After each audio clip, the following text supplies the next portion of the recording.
Oh boy, what a fucking year it's been, I don't know why I said it. A lot of stuff sure has changed. This time last year I had half the subscribers I do now. I literally work for the people who inspire me to make content in the first place. And yes, my nose is still congested. Thank you very much for pointing it out. But you know, it's not only me that's changed and a few other things that happened this year that we won't talk about. Riot Games has probably changed more in this year than any other year in memory. 3 entire sets of TFT have come out since October of last year. Legends of Runeterra is rearing up for its 3rd major expansion in February. Valorant launched with record-breaking viewer numbers, only for those viewer numbers to fall off a fucking cliff, but I digress. Ruined King has been officially revealed, both as a new game and teasing the first champion of 2021. And of course, how could we forget about the League of Legends fighting game, my most anticipated project they're working on. And this year we learned about but of course, who could forget Riot's true moneymaker? It's Golden Goose. It's the Grub Staker. Sure. League has had so many changes over the course of 1 year, it's barely recognizable. But as far as champions go this year, it was a fucking roller coaster. Some champions had more hype and build up to release than I think we'd ever seen, and then others were... oh, new champion, I guess, guys. As for the tumors to grace the Summoner's Rift in the grand season of Season 10, we have Senna, Aphelios, Sett, Lillia, Yone, Samira, and... meaning the total number of champions in League is now 152 strong. 153 if you count Krale, but she's a part of preseason 11, so I won't talk about her here. To be honest, I wish they would have stopped at 151. So, you know, would have been cool. Would have been like Pokemon, but that also means Samira would have been the last champion they ever added. But it also means that wouldn't have existed.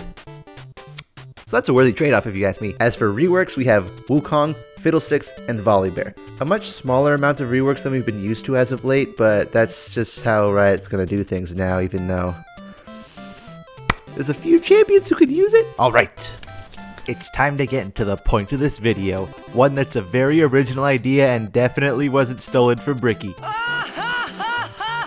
Let's go over every single champion release of Season 10.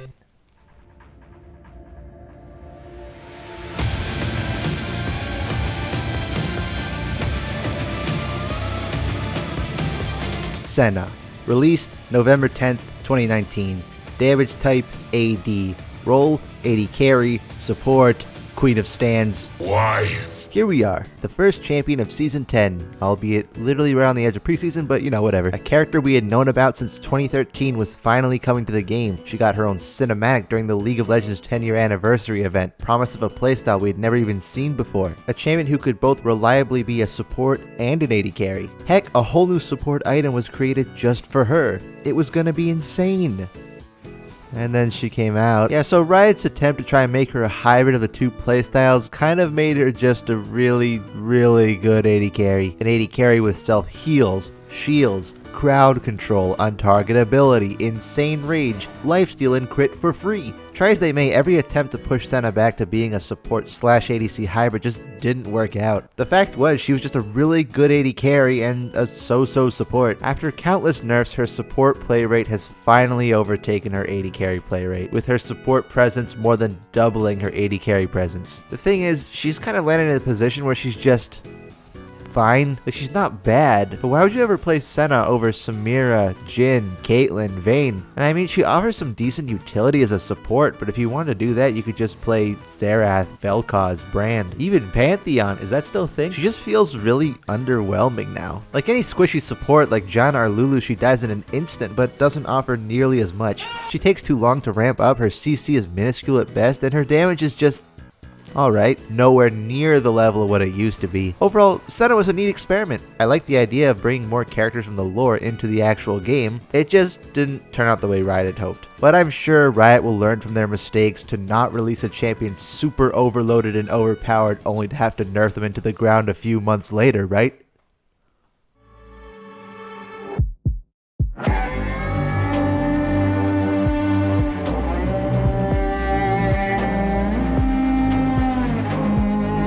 Aphelios, released December 11th, 2019. Damage type AD. Roll, 80 carry, ranged, melee, marksman, assassin, 200 years. Aphelios. Aphelios. Mr. 200 years of gameplay experience himself. And although this wonderful meme did not actually originate from this abomination, it in fact came from another champion on this list, there are very few champions in this game that embody the 200 years experience as well as Aphelios. This champion was the bane of mine and many others' existence for so long. Nerf after nerf after nerf. It didn't matter, he was still one-shotting me from halfway across the screen. And of course there are other champions who are famous for doing that, but at least I know what the fuck they're hitting me with. I can't tell what Aphelios is doing to me. Even professional casters can't tell what he's doing. Vista is point-blank range with the close-range weaponry, and my god! Is it difficult to cast Aphelios, but it's easy to see how good he is. But that's in the past. After so many consecutive nerfs, he's finally landed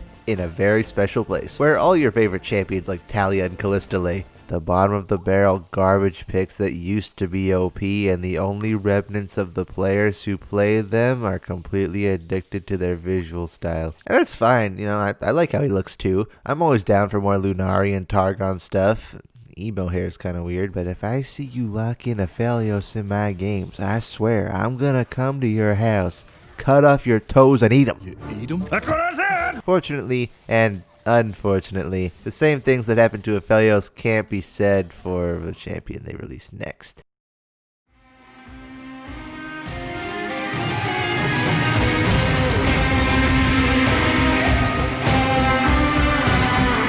Sett. Released January 14th, 2020. Damage type AD.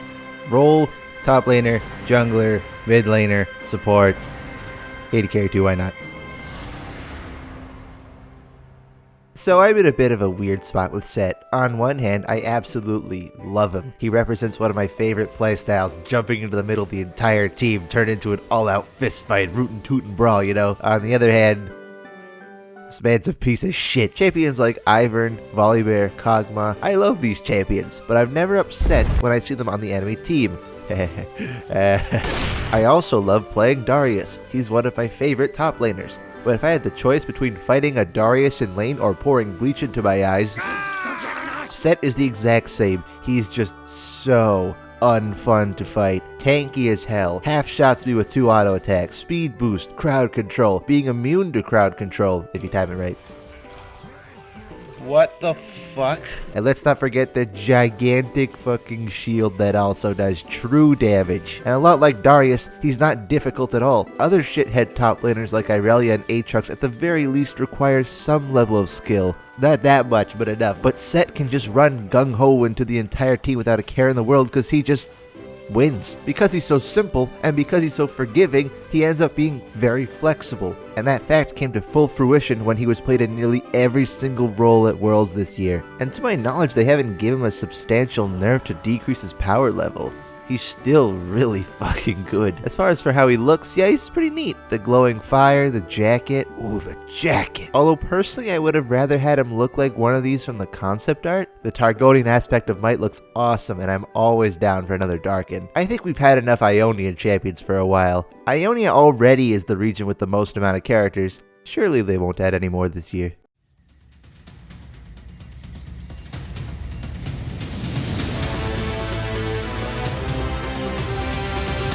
Wukong, reworked March 18th, 2020. Damage type AD. Role top laner, bruiser, identity theft. It's showtime!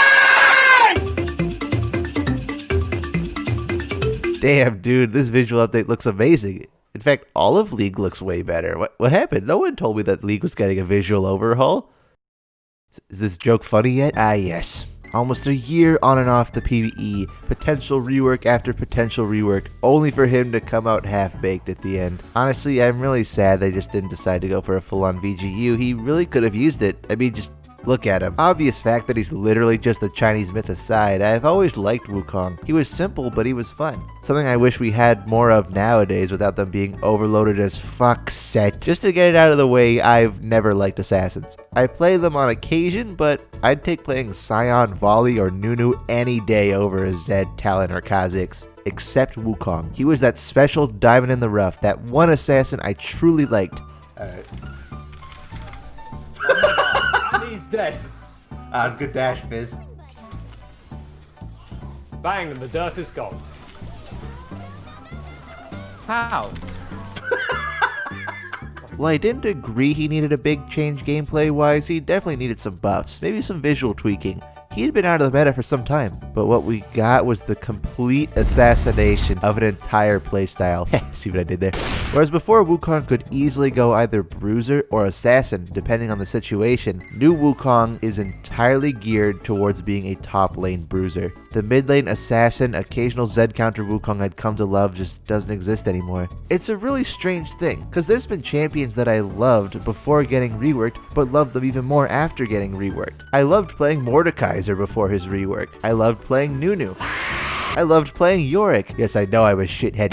Even though really his changes were not that massive, he just doesn't feel like Wukong to me anymore. It's really so strange how he fundamentally had the least changes out of all the champions who got reworked this year and still felt like a character assassination. Thankfully, this is a fact which cannot be stated about Riot's next champion rework.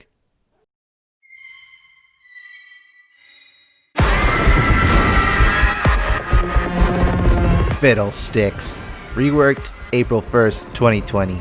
Damage type AP. Role Jungler, Fear Demon, Jump Scare Expert, Billy Numerous.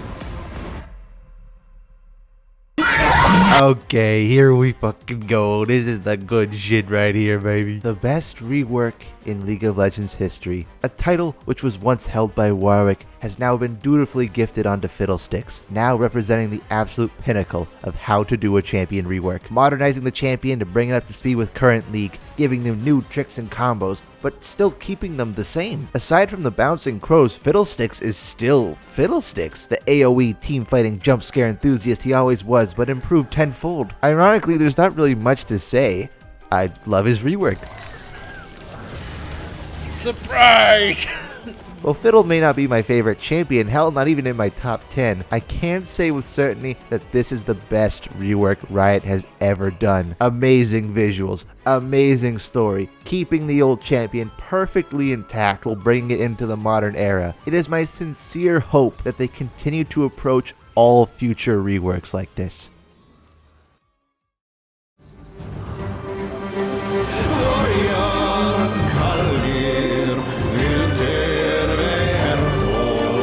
Volibear. Reworked May 28th, 2020. Damage type AD? Role Jungler, Top Laner, Thunder Bear. Having more skins than his brother ever will. If you have a keen eye, you might have noticed when I mentioned my top 10 favorite champions in League, Volibear was up there. And some of you veterans of the channel, if there are any, might know that I loved this champion even before he got reworked. But I also hated him. He often felt too slow, clunky, difficult to make use of late game. While all these other bruisers have easy ways of diving into the team, staying alive, doing damage, Volley just kind of runs at them slightly faster than normal. I find that even though he had a pretty strong lane phase and good dueling potential in the early game, late game he just kind of runs in there and dies. And of all the things I was hoping would get carried over to the new Volley, I wasn't too happy that all those problems came with him. Emphasis on wasn't. The attack speed and AP builds being viable, the big slam, the big jam, the built-in Ohm Wrecker shielding me from towers, the Reliant Shield, the combos, consistent damage. My god, man. It feels so good to be beaten on a low health target and then just...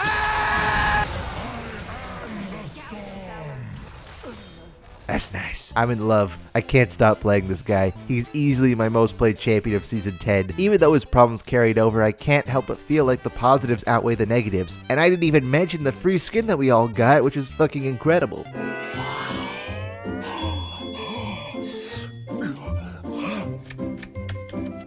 What do I owe you? Nothing. It's for free. free! Good shit, Riot. Both Fiddle and Volley were handpicked by the community to get a much needed update, and you delivered in spades. It's really a shame that the amount of reworks is slowing down to make way for new champions, but it does give me hope for who gets reworked next. And with the next rework coming early 2021, Dr. Mundo is shaping up to be quite interesting. Just please don't let this be the final design. Please, for the love of God, do not let Mundo be sexy. Make him fucking stupid as hell, that's all I ask.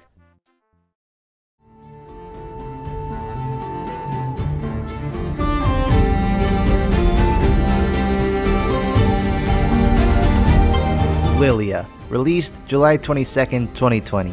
Damage type, AP. Role, jungler, mage, monster champion, the deer. Well, here we are, the designated annual monster champion of Season 10, and whoo boy, I have a few things to say about her. In my most recent video, 2 months ago, I spent quite a good portion talking about how monster champions are neglected in favor of sexy anime characters, and that I think it's a shame how we get the same copy-paste designs over and over when champs like Fiddle or Ivern really push the boundaries of what character design could be. A lot of people agreed with me on this, surprisingly, but of course not everyone did. Some people just like that type of design, and that's to be expected. You like what you like. The goal of that segment was not to scold people for liking that type of character design. It was more to bring to light how underrepresented and underappreciated the monster character design type is. The part that ticked me the wrong way, though, was shit like this. Apparently, the only reason I could possibly like the designs of monster champions is because I find them attractive. Which, let's not even get into how that perfectly cements my whole point and how people judge character design just based on how bangable they are, but it brings to light why so many people like myself were disappointed with Lillia's design. Many were fine with her because she's meant to be attractive. And no, I obviously don't mean the deer part, you sick fuck. It's this. All of this. This is the forefront of Lillia's design because she's meant to look appealing. The long eyelashes, the cute face, the colorful hair, the flower, the petite figure. It all radiates sweet anime character energy. It's the same reason Vestian champions like Sett, Xayah, Rakan, Nami aren't considered monster champions, because they are specifically designed to be sexually appealing. Why do you think all of them except Xayah have their shirt off? Is Nami's skin even a shirt? Kinda looks like a shirt.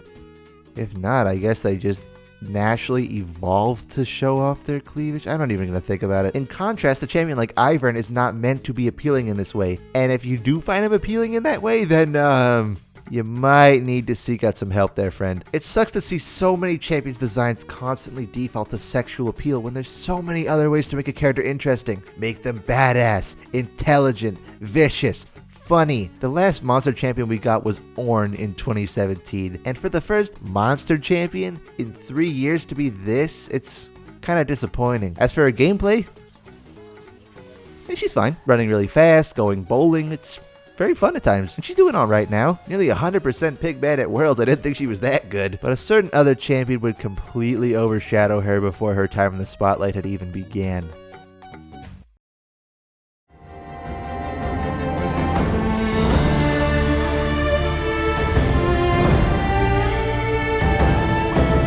Yone. Jesus fuck, fine. Yone, released August 6th, 2020. Damage type, AD. Role, mid laner, assassin, edgelord, echo fighter. You guys smell that? Riot appears to have accidentally created a second Yasuo. I know this not because they're brothers who fulfill the same roles, build the same items, and have the same Q abilities that are literal carbon copies of each other. No, that's circumstantial. It's because this one is somehow just as fucking annoying as the last one. Yasuo 2 graced the Summoner's Rift only a mere few weeks after Lillia. Their dual release was for the purpose of the absolutely amazing Spirit Blossom event. Now, although the Spirit Blossom skins aren't particularly my style, I can't help but deeply appreciate the effort that went into this event. A whole new game mode with a brand new map, a dating sim, for some reason, a shit ton of new skins from a completely new thematic, and 2 brand new champions? Good stuff, guys. With Yone being both a character connected to the existing lore of League and being the brother of one of their biggest cash cows, it was only logical that Yone would join eventually and be a massive success. The downside, of course, is that Lillia was completely thrown under the rug. Thankfully, the fact that she was able to be played at Worlds and Yone wasn't helped to bring her back a bit into the spotlight, even if she got banned every time. But anyway, that's enough of the deer. Let's get back to Weeb Nation. In my opinion, Yone is a great addition to League. League's lore, expanding on the demonology of League, first hinted to us through FiddleSticks earlier in the year. The exploration of the Azakana, the amazing cinematic that came out. God, that cinematic was good. Even if it was a vain attempt to explain why Yasuo and Ahri got shoehorned into the Ruined King game, but that's beside the point. Gameplay-wise, holy shit, this man is annoying as sin. I can't even describe how frustrating it is to play in a mobile mage against this guy. I love Yone. I honestly struggle to get any footage for this guy because he is just so completely not my playstyle. I just do not have any fun with this guy, but I understand entirely why a lot of people do. All in all, great champion for League's universe, not so much for gameplay. I really hope the next champion they come up with feels a bit more fair to play against.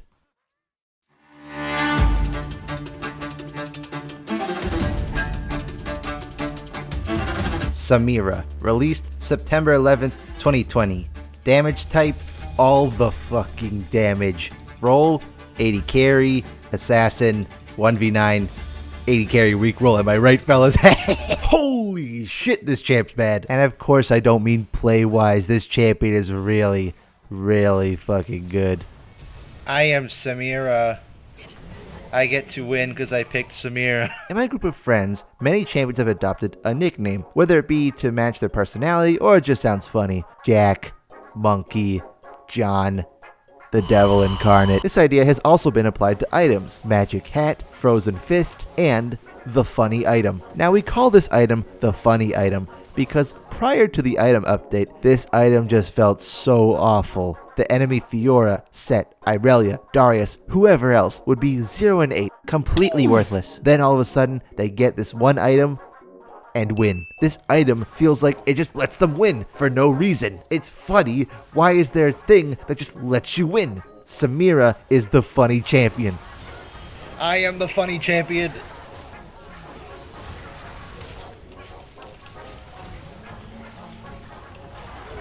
I am the funny champion. The fact that someone like me, who actively despises the 80 carry role, who goes out of their way to avoid playing at all costs because I hate it so much and I'm so bad at it. The fact that I can lock in Samira for the first time ever and get a score like this, that's not okay. I've never encountered a champion in League like this before, where I feel like just by simply picking this champion, my odds of winning have increased by 90%. And you know what the biggest problem is?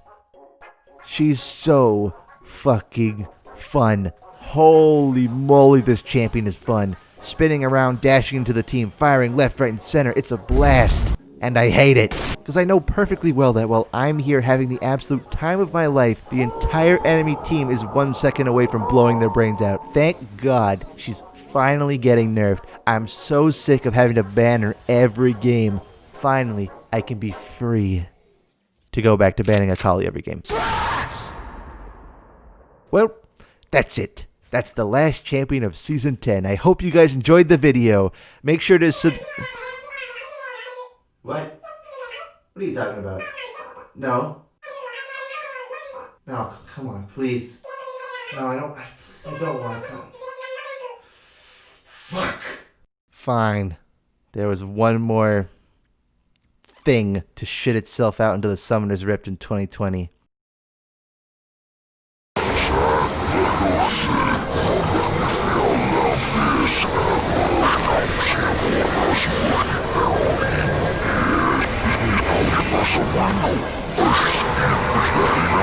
Oh yeah, we get it. Yeah, she's the devil. Whatever. Can I get on with my life now? I'll be honest, I could not be bothered in the slightest to play this thing.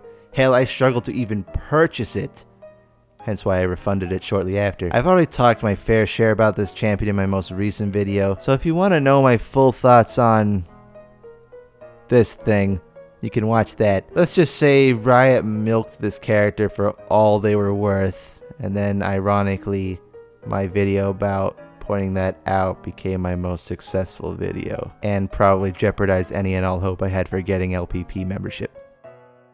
Fuck! Let's just say the overwhelming success, as well as the overwhelming backlash of this thing, makes me both optimistic and skeptical of League's future. Well, there we go. That's every single champion released during Season 10. What the fuck do you mean Season 2020? You really want to go out of your way to mention how this season happened during 2020. All right. Let's take one quick loop around again to give our appreciation for the champions of season 2020. The Stan Queen, the Hot Topic Connoisseur, the Bitch Boy Bastard, the Identity Robbery, the Pants Sweater, the Furry Bait, the Excuse to have Yasuo win Ruin King, the Funny Champion, and... This is your season 2020. It had its ups and its downs but overall a very interesting year for League. And with Rel coming to live servers, the Ruin King on the horizon, the Mundo rework well on its way, and whatever else crazy shit they have in the pipeline, I'm excited for League's future. And of course, this is just my opinion. Let me know yours down in the comments. What champions did you love this year? Which champions did you hate? And maybe what stuff you're looking forward to in season 11. In any case, have a swell day, fellas. I'll see you in the next video. Hopefully this time it won't take 2 months.